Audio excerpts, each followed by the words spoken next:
Nesse momento, senhor presidente, está se discutindo algumas mudanças no nosso sistema eleitoral. E eu nunca achei que esse sistema pudesse piorar, porque eu considero esse sistema muito ruim para a população, porque a gente espera de um sistema eleitoral. Mas não tem nada ruim que não possa piorar, infelizmente. E essas mudanças que estão sendo discutidas, na minha concepção, elas vão piorar e muito esse sistema, infelizmente. A questão da lista fechada que está sendo proposta, isso para mim é algo inaceitável. Você vai tirar do eleitor o direito dele escolher quem ele quer e quem ele não quer. Você vai passar essa decisão para as cúpulas partidárias, que vão criar as listas pré-ordenadas e escolher quem elas querem que se eleja e quem elas não querem que se eleja. Eu não tenho como concordar com isso.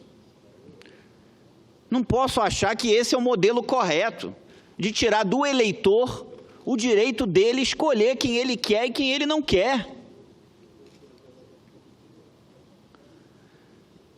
E ainda mais com o grau de democracia interna que nós temos nesse país nos partidos políticos. Resultado, vai perpetuar as cúpulas partidárias e os seus amigos, entre aspas, nos mandatos parlamentares ad eterno. Porque o objetivo disso é isso. É manter os mesmos, é impedir uma renovação. Não tenho como concordar com isso. Não é esse o melhor modelo para a população. E também não tenho como concordar com essa ideia de se criar um fundo para as campanhas, dando 3 bilhões de reais de dinheiro do contribuinte para isso. Não. E ainda para quem vai dar o dinheiro? Para os partidos. E a cúpula do partido distribui para quem ela quer. Não é esse o caminho, na minha concepção. Não posso concordar com isso. Não acho que é isso que vai resolver os nossos problemas. Eu protocolei aqui nessa casa, senhor presidente, uma proposta de uma reforma política profunda para esse país, que mudaria a cara do nosso sistema político, a forma de se eleger os políticos. Protocolei, por exemplo, uma PEC, a PEC 3 de 2015, que proíbe mais do que uma única reeleição para o Legislativo, para que o sistema seja constantemente oxigenado, renovado, para dar chance a outros,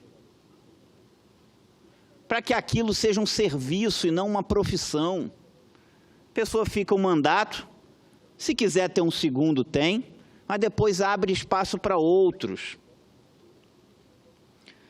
Protocolei também a PEC 4 de 2015, que proíbe as reeleições para o Poder Executivo.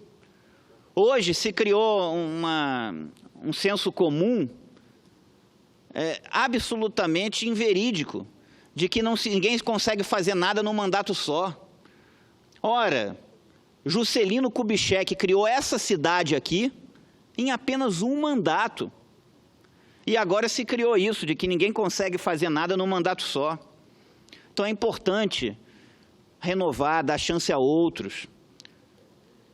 Nessa PEC, apenas garantindo o direito de quem foi eleito com direito à reeleição, ter o direito à reeleição. Mas para os próximos, não, para os próximos isso mudaria. Então, a proibição da reeleição para o Executivo.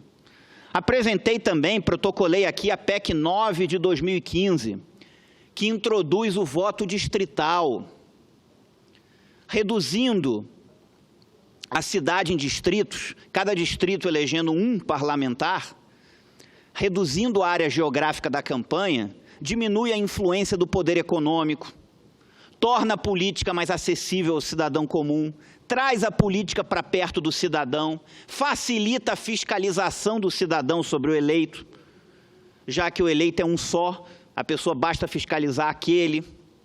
Vai exigir desse eleito que ele tenha que prestar contas do que está fazendo o tempo todo naquela região. Você torna a política mais acessível. Esse modelo proporcional de lista aberta, esse modelo proporcional é maluco. É um modelo onde a pessoa é dona do voto dela até o momento que ela põe o voto na urna. A partir dali pode acontecer qualquer coisa com o voto dela. Inclusive esse voto ir para uma pessoa que ela não gostaria que fosse eleita. Não é um modelo correto. O voto distrital, na minha concepção, ele melhoraria muito a qualidade da representação política. E assim como na questão das listas fechadas, eu não tenho nenhum benefício com isso, eu sou senador, eu não vou ser candidato a deputado, eu não vou ser candidato a vereador. Eu considero que para a sociedade, para o modelo que a gente sonha, as listas fechadas não são um modelo correto. E que nós melhoraríamos se tivéssemos, sim, voto distrital, conforme propus aqui na minha PEC 9 de 2015, reduzindo a cidade e os estados em distritos e cada distrito elegendo um parlamentar.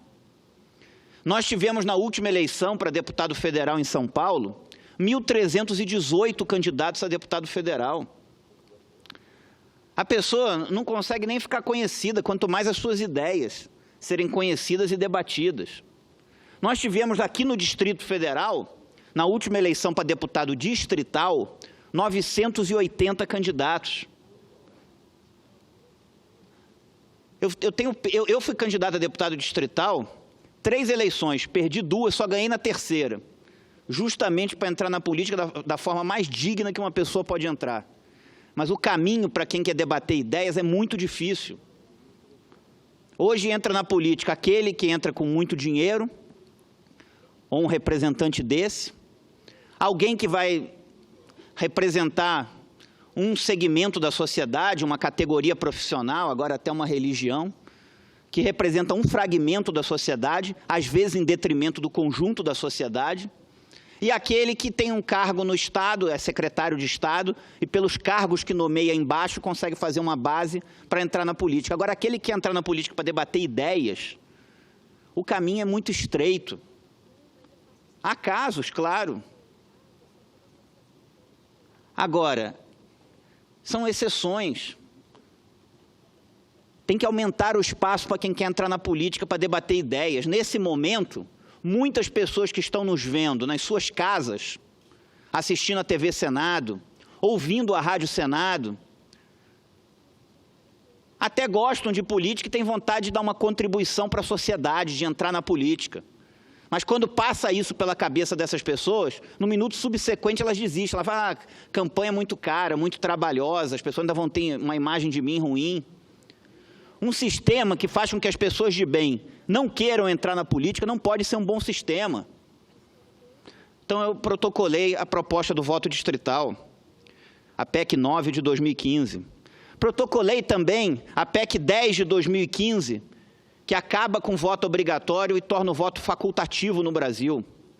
Além de mais democrático, ele vai obrigar com que a classe política tenha que fazer um trabalho de convencimento de ideias, de conscientização, um trabalho de base, porque só o convencimento dessas ideias vai levar o eleitor às urnas.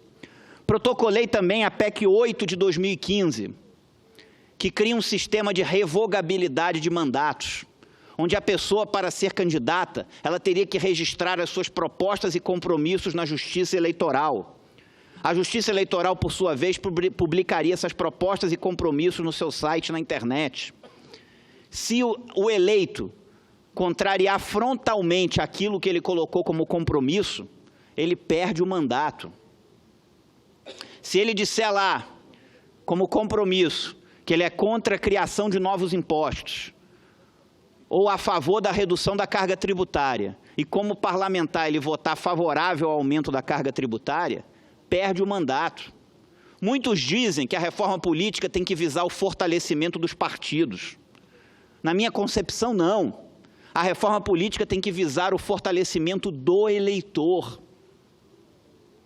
Tem que dar ao eleitor mecanismos da vontade dele prevalecer. Com um sistema de revogabilidade de mandatos, um parlamentar não vai ser dono do seu mandato, não. Ele vai ter que seguir o que ele colocou como compromisso na campanha. Um governador ou um presidente não pode, no mandato, esquecer o que propôs, porque não vai cumprir ele até o final, porque vai perder o mandato. Protocolei também o PLS 36 de 2015, que introduz uma padronização das campanhas. E sem dar dinheiro para candidatos ou para partidos políticos. A Justiça Eleitoral faria licitações, a gráfica que ganhar imprimiria o panfleto de todos os candidatos àquele determinado cargo, naquele determinado lugar. O candidato entrega o conteúdo, entrega a arte e ele recebe o material para distribuir para os eleitores. Sem passar dinheiro nas mãos de candidato ou de partido. A produtora de televisão que ganhasse a licitação gravaria o programa de todos os candidatos para aquele determinado cargo, naquele determinado lugar. Mesmo o fundo, a pessoa teria que ganhar no conteúdo, no convencimento, nas ideias, nas propostas. Protocolei também a PEC 6 de 2015, que possibilita candidaturas avulsas sem filiação partidária. Hoje, uma grande parcela da população brasileira não acredita em partido político nenhum. É justo e democrático que essas pessoas possam, além de votar, também serem votadas. Se o Congresso Nacional tem que representar a diversidade de pensamento que existe na sociedade brasileira, e se na sociedade brasileira uma grande parcela não se considera representada em partido político nenhum, é justo e democrático que essa parcela também possa se fazer representada no Congresso Nacional. Ou o Congresso Nacional tem que ser uma capitania apenas dos partidos políticos e dos seus interesses. Se a pessoa quiser se filiar a um partido, muito bem, ótimo, defender as ideias daquele partido. Agora, se a pessoa quiser ser candidato sem filiação partidária, é também um direito dela. O único filtro que eu coloco é que a pessoa, para ser candidata a um cargo eletivo, sem filiação partidária, ela teria que recolher 1% de assinaturas daquele eleitorado que ela vai disputar. Protocolei também, senhor presidente, a PEC 5 de 2015, que proíbe que a pessoa se eleja para um cargo legislativo e depois vai ocupar um cargo no executivo. Hoje a pessoa se elege deputado, no dia seguinte é secretário de Estado, outro vai ocupar um ministério. Não foi isso que foi combinado com o eleitor. E eu não estou propondo nada original, não. Nos Estados Unidos, quando o presidente Barack Obama convidou a então senadora pelo estado de Nova York, Hillary Clinton, para ser secretária de Estado, equivalente a ministro das Relações Exteriores aqui no Brasil, ela teve que renunciar ao mandato de senadora pelo estado de Nova York para assumir a Secretaria de Estado. Aqui no Brasil é uma promiscuidade, um dia a pessoa está no Legislativo, no outro dia no Executivo, um dia no Legislativo, outro dia no Executivo. Às vezes sai do Executivo para participar de uma votação. Os poderes são independentes, está na Constituição Federal, justamente para que um possa fiscalizar o outro, para que possa ter um equilíbrio. Uma coisa é um poder, outra coisa é o outro poder. A pessoa não pode estar nos dois poderes. E pior, em cidades pequenas, prefeitos e alguns governadores se utilizam desse artifício para encher o legislativo de suplentes e controlar o legislativo. Isso é ruim para o contribuinte, isso é ruim para a democracia, isso é ruim para a população. Então, pelo meu projeto, a pessoa, se quiser ocupar um cargo no Executivo, pode ir, mas tem que renunciar ao mandato. Não pode estar num dia num poder, no outro dia no outro. Se elegeu para o Legislativo, é no Legislativo que tem que cumprir o seu mandato. Essas são, basicamente, senhor presidente, as minhas propostas de reforma política. Isso é o que eu acho que aproximaria os eleitores da representação política. Nós teríamos uma representação política mais em consonância com o desejo do eleitor. Teríamos eleições menos desiguais, mais justas. O sistema seria constantemente oxigenado, renovado. Isso aqui seria uma representação. Quando uma pessoa fica muito tempo num cargo, ela começa a se achar proprietária dele. Ela vai se esquecendo que ela é apenas um representante. Então, é preciso dar chance a outros. É preciso, na minha concepção, acabar a reeleição para o Executivo, ter o limite máximo de uma única reeleição para o Legislativo. Não é com a lista fechada ou aumentando os recursos públicos para os partidos políticos, que, aliás, é num montante absolutamente absurdo. Dá dinheiro público para os partidos, não dá para aceitar isso. Não é assim que a gente vai construir um modelo político que a gente sonha, pelo menos as pessoas de bem. Não acho que a lista fechada é que vai melhorar. Tirar do eleitor o direito dele escolher quem ele quer e quem ele não quer. Agora, penso, senhor presidente, nós precisamos também avançar para aumentar os mecanismos de democracia direta. Eu protocolei nessa casa também o PLS 267 de 2016, que possibilita que os projetos de iniciativa popular possam ser feitos através de assinatura eletrônica. A pessoa poder assinar na sua casa, no seu computador, sem precisar criar um grande esforço para recolher assinatura nas ruas, que depois ninguém consegue conferir. E que aí usa isso como desculpa para não se deliberar sobre projetos importantes para a sociedade.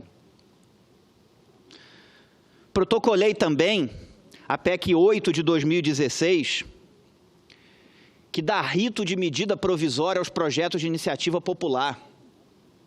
Hoje, os projetos de iniciativa popular chegam aqui e ficam aqui dormitando durante anos e anos. Por que medida provisória tem que ter precedência sobre projeto de iniciativa popular? Pela minha PEC, a PEC 8 de 2016, os projetos de iniciativa popular passam a ter o mesmo rito de medida provisória, passando a trancar a pauta se não forem votados em até 45 dias. Essa PEC 8 de 2016, foi aprovada pela CCJ dessa casa. Está esperando ser pautada pela mesa do Senado, a quem eu peço que paute essa PEC. Por que medida provisória tem que ter precedência legislativa sobre projetos de iniciativa popular? Tem projeto de iniciativa popular, como os das 10 medidas, que tiveram mais de 2 milhões de assinaturas de brasileiros.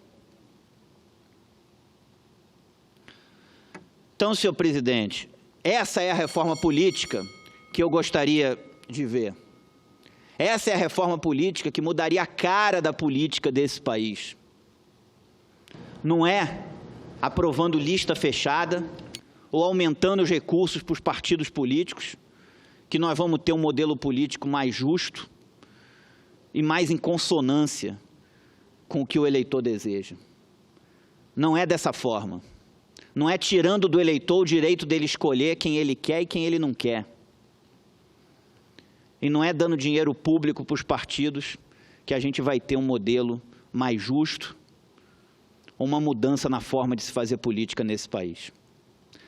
Muito obrigado.